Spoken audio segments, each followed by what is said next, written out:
Now, this illustration is an illustration of my design. It's based on the theory of behavior change that I've been using with Dr. Anton Tolman and Dr. Benjamin Johnson. These are the stages of change according to Prochaska's Transtheoretical Model for behavior change. There are 5 stages, but Dr. Anton Tolman, took the first stage and broke it into 2 parts. He believes that there are 2 separate stages within this pre-contemplation stage where people who are adamantly opposed to a change, a behavior change, would fall into this stage. And somebody who is no on changing would be pre-contemplation 1, and someone who is accepting that that's great for you, but no for me, is just another way of addressing that pre-contemplative stage.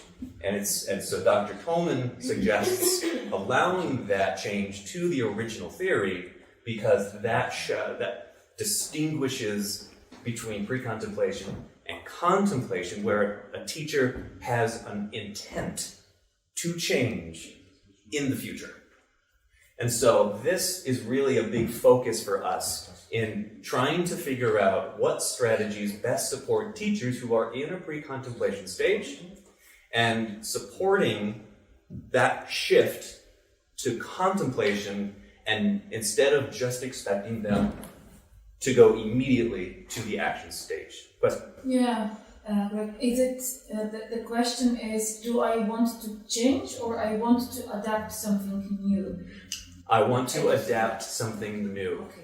Yes, good question.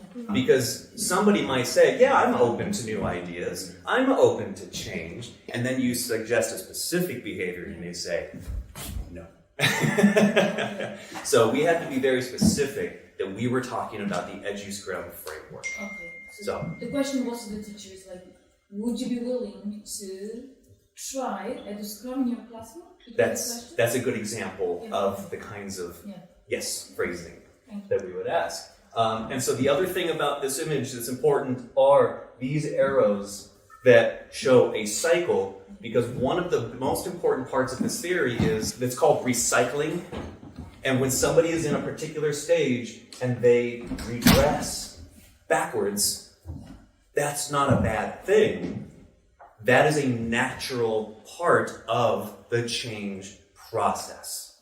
And by promoting the idea, intentionally promoting this idea that a person can get all the way to planning and be ready for action, and something might happen in their lives outside of their control that might place them back into pre-contemplation.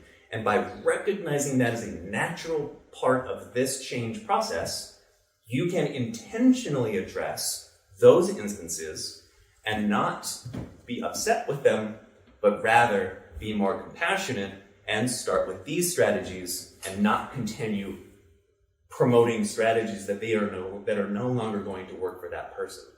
So it allows leadership to be more intentional about helping people get to an action and maintenance stage with intention. So that's the idea behind the theory that we were working with on the research level. Next slide.